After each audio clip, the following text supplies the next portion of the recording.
This is a Hope 1032 podcast. We just decided to go for a bike ride. It had been raining, a bit like today. It was a bit cloudy, and then it became sunny. We thought, let's get out. I have a 3-year-old. Well, I do have a daughter, and at that time she was 3. And I was also 16 weeks pregnant. Had been for quite a long bike ride, and then just about a block from home, decided to cross the road to look at a baseball game. And then the car hit me.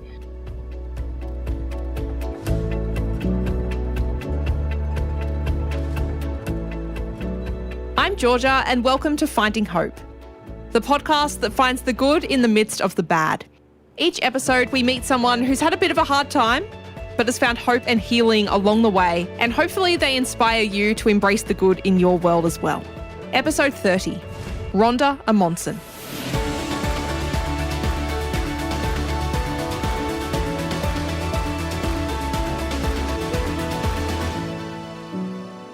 When you look at someone's life, there are certain signposts that most people have in common. Birth, school, marriage, careers, kids. But sometimes something earth-shattering happens that changes the course of someone's life forever. Illness, an accident, the death of a loved one. I'm sure something comes to mind for you. Rhonda Emonson has experienced not one, but 2 of these world-changing forks in the road. And she's come out stronger because of them both. Let's meet her. Tell me, how would you introduce yourself to a stranger? I live in Albury, which is on New South Wales-Victoria border, and I've been here for about 30 years now, and really like it and really feel settled and that this is home. And I think that's a wonderful feeling to have. I mean, obviously I'd like to go on holidays, but I feel settled, I feel home. I like to be able to look up and see the snow on the mountains and go by the walk on the river. So that's that part. On a professional capacity, I work in private practice as a mediator and a coach and counselling, and now doing some training.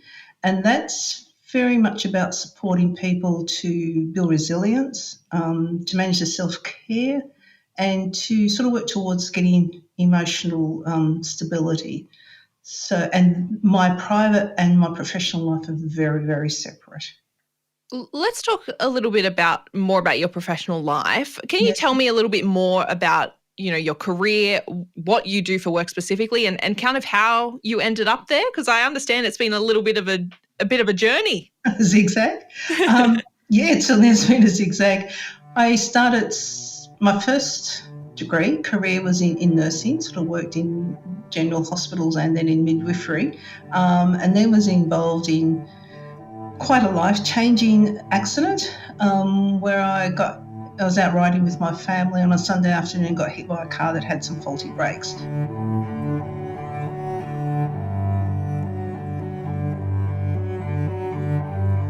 Which then severely affected my vision.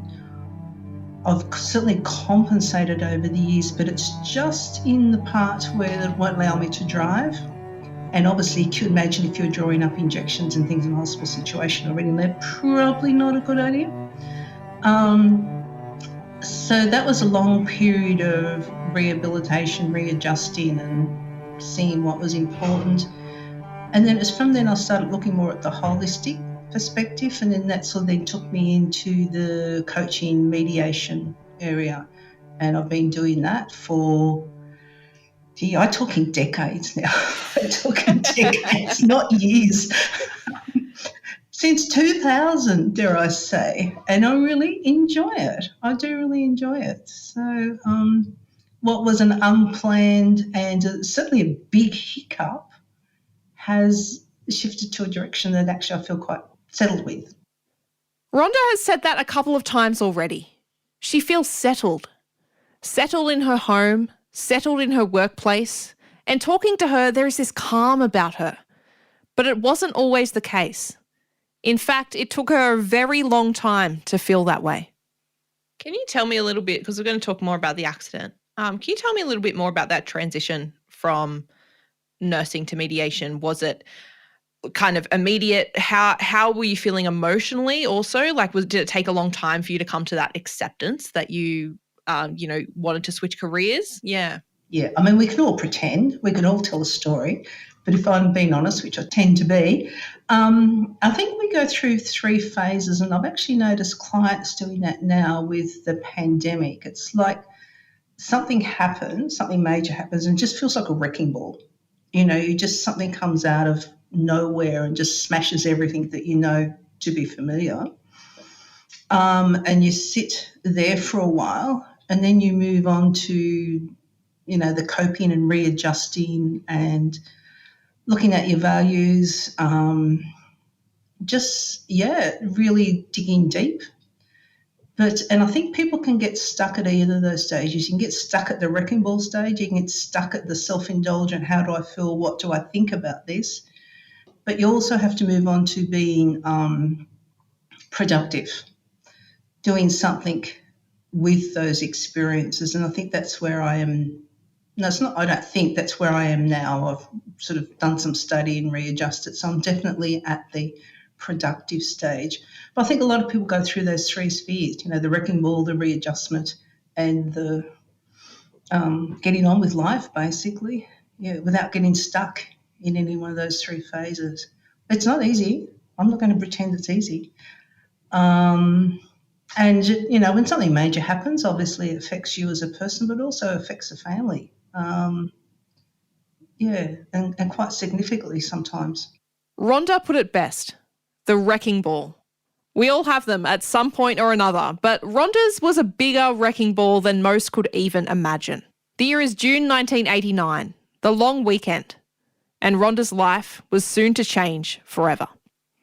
We just decided to go for a bike ride. It had been raining, but a bit like today, it was a bit cloudy, and then it became suddenly, we thought, let's get out. I had a 3-year-old, I do have a daughter, and at that time she was 3, and I was also 16 weeks pregnant. Had been for quite a long bike road, and then just about a block from home, decided to cross the road to look at a baseball game. And thank God, and I do mean thank God, I changed bikes because I was carrying my daughter behind, and then I went ahead, and then the car hit me. But if it had hit me with my daughter on the back, we would not have. It's actually a miracle that I did survive and that the pregnancy continued. But a 3-year-old would not have survived on the back of the bike. I have just sort of like photographic type memories. I remember stopping the bike, and after that I've got no memory for quite a number of weeks.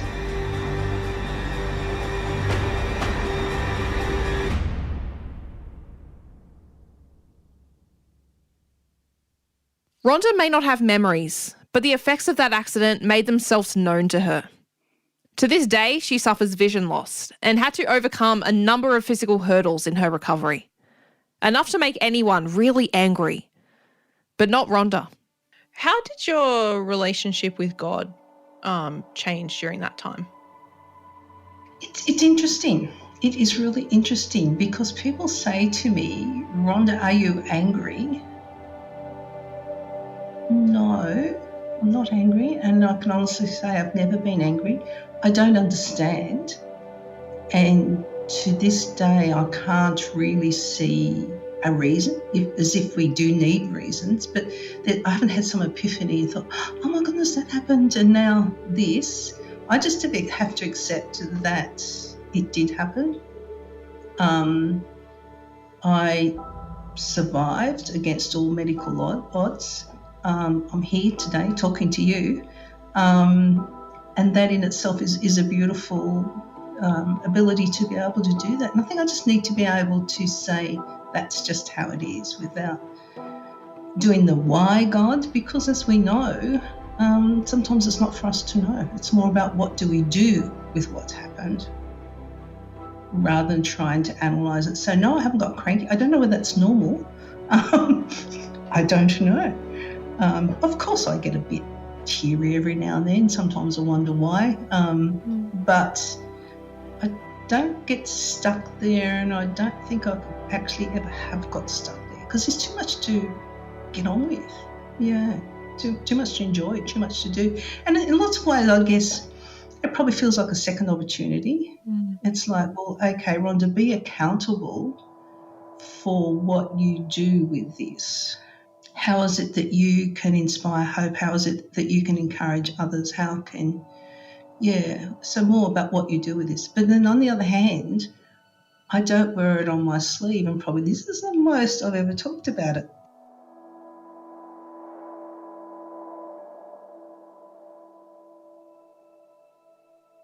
Rhonda has certainly made the best of a bad situation and experience. You hear what she's been through and you think it is well enough for anyone to endure. But Rhonda had more challenges to get through when she suddenly became really unwell on a holiday. I just became very unwell. We were in Melbourne, and I'd had some sort of interesting little things happening beforehand, but didn't take much notice of it. And we were in Melbourne and went by ambulance to a really well-known hospital down there, and they just did lots of tests and said, yes, clinically and pathologically, I suppose is the word, yes, you have MS. And then that started once again, another wrecking ball period. I was going to say, having someone just say that to you immediately, like you have MS. I mean, there were MRIs and there were lumbar punctures and presentation, and it was a couple of weeks in hospital. So it wasn't just being admitted at 2:00 and having a diagnosis at 6:00. No. And I've seen the MRIs. I can see what they're talking about. You know, it's a bit like lit up like a fairy light in there. So I can see how. And then we started the treatment for that, which at that time was the most, what I call horrific injections, immunosuppressants that just made you really, really sick, and had the best treatment by the best neurologists I don't know about in Australia, but certainly this end of the world, the best hospitals. But I was never progressing. I was never getting any more symptoms than what I had. And there was one neurologist here in Albury who sort of questioned it. He said, "You're sure that they've got it right?" And I'm thinking, well, you're just local. These are the head conchos. They know. Look at my lumbar puncture. Look at my MRI. Look at me. But yeah, was it a miracle or was it a medical misdiagnosis? I don't have MS. 10 years of treatment and living a life. Once again, another wrecking ball time, but I don't have MS.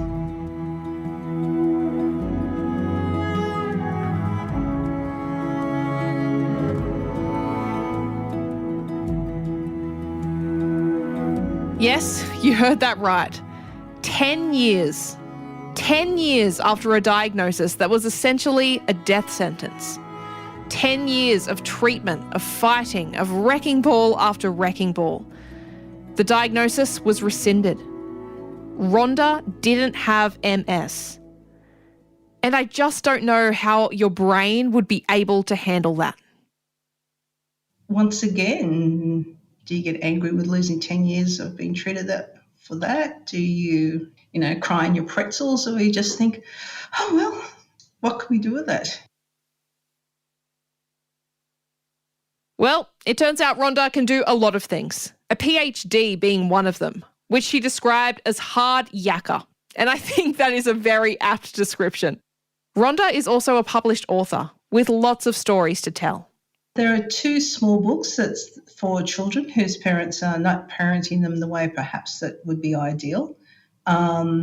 So once again, it's looking at their perspective. So I had the idea and what I wanted to portray. My mother's actually an artist, so she actually did the illustrations for me, and they're absolutely beautiful.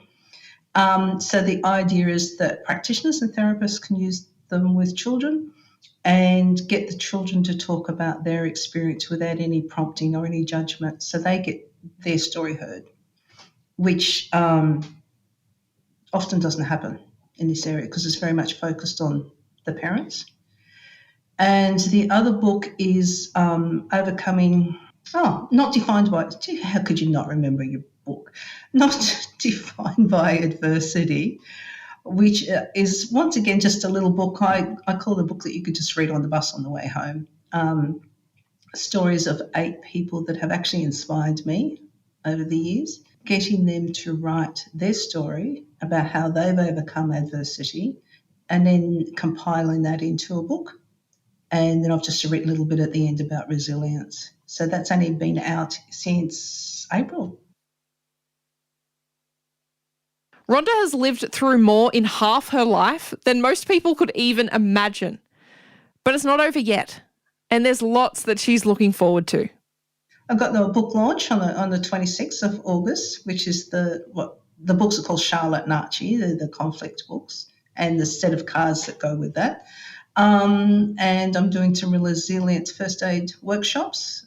They're coming up. So I'm really interested in the area of resilience. What's resilience first aid? Can you tell me a little bit more about what that actually is, what you do in those workshops? Yes, it's a program. It's a preventative and a proactive program to help not avoid mental health, but for people to work on their mental health. So, now we tend to do very much the treatment phase of work. Person becomes unwell and we treat them. This is very much at the other end. So, giving them skills to develop their own resilience and to be champions within their own communities or with their own organisations, and so that they can just, there's a whole heap of skills that they get taught in that program. Attention, lift and listen, and make an impact on others. Rhonda's also got more books in the pipeline, including one about overcoming over-worry, which I think a lot of people will be able to relate to, including me.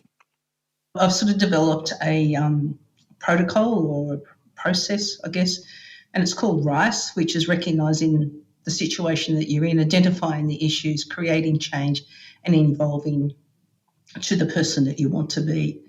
So it works through overthinking in those ways. What is your actual situation, where you're at the moment? What is really, next bit is really what is the issue? Because we go around life thinking, we're concerned or dealing with a particular issue, but sometimes it's something else. So you have to actually identify that. And then you have to have a desire to create the change and then evolve into the person that you want to be. So who is that or what is that? So it follows those 4 steps. A mediator, a coach, an author, a counsellor. Rhonda Emonson is a force to be reckoned with.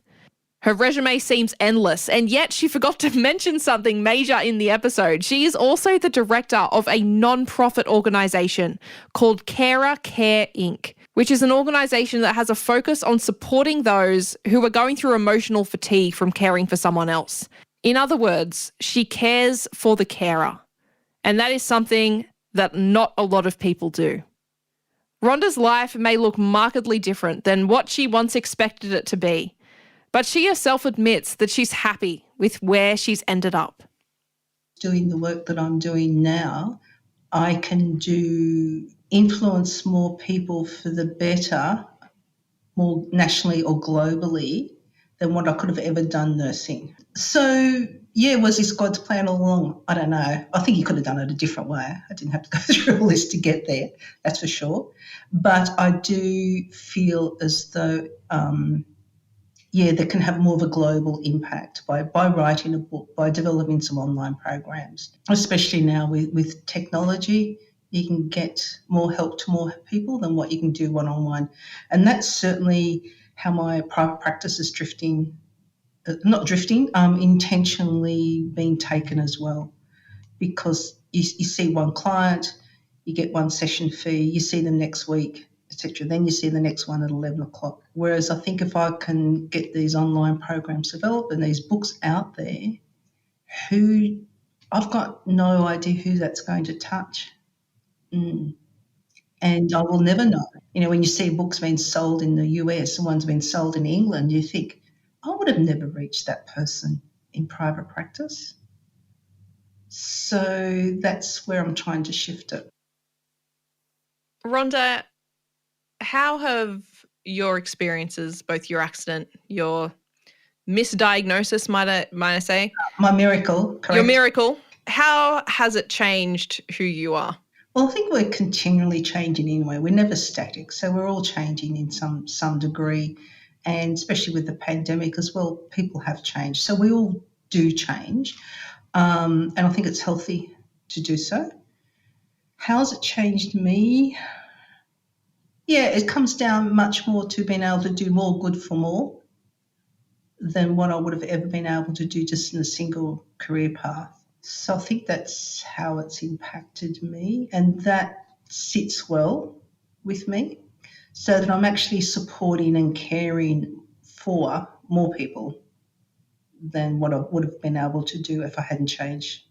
I have, as I mentioned, some visual loss, which is an absolute pain, not a pain as in painful, but because I don't necessarily look as though I've got a visual problem, that's really quite confusing to people. But when I'm looking at you on my screen, I'm only actually seeing half of your face. So when I look out at things, I only see half of things, which, as I said before, I've compensated pretty well for, but I also trip up lots of times in unfamiliar circumstances. And the not being able to drive, especially living in regional Australia, you could just think that through a bit, because I'd love to be out on a farm somewhere, living in nature, but yeah, I can't drive. And that's so foreign for 2022. It might have been better in the last century, where women didn't drive, but being fiercely independent and not being able to drive is quite frustrating at the time. Or, most days, let's say most days, because there's always somewhere I want to go and something I want to do. Other than that, the MS-wise, I guess I have to adjust my health a fair bit. I have to look after myself better than what I'm actually doing, because it worked out that it was actually little TIAs, like little sort of mini stroke type things. So, I need to look after that, and I'm not very good at that. There you go, there's a confession. So they're probably the lasting impacts, God does work in mysterious ways, although sometimes it's like, really? Did you have to do that? Well, there is a bit of that. But I think that's why that verse says got mysterious ways. We don't have to understand. We just have to accept. But we don't have to, and it's not necessary to understand, because everybody's got or had some form of trauma, had some form of grief. I'm no different from anybody else. It's just I had two fairly significant ones. And I don't know why you have to have two, but, And once again, Georgia, there's no reason. It's just how it is. Thank you so much to Rhonda Emonson for sharing her remarkable story. To find out more about Rhonda and her work, you can visit her website, mediationcoachingcounselling.com.au. And there's more resources in the show notes as well. I'm Georgia, and thank you for listening to this episode of Finding Hope. I would love to hear your feedback. You can send me an email, a review, or share it with your friends. Stories are always better when they're shared, and you never know what you can learn from someone else's journey. If you or someone you know has a story of hope to share and you'd like to be interviewed for the podcast, I would love to hear from you. You can leave a comment on the Finding Hope page at hope1032.com.au. For now, I'll leave you with this verse. Instead of each person watching out for their own good, watch out for what is better for others. Philippians 2, verse 4. Catch you next time.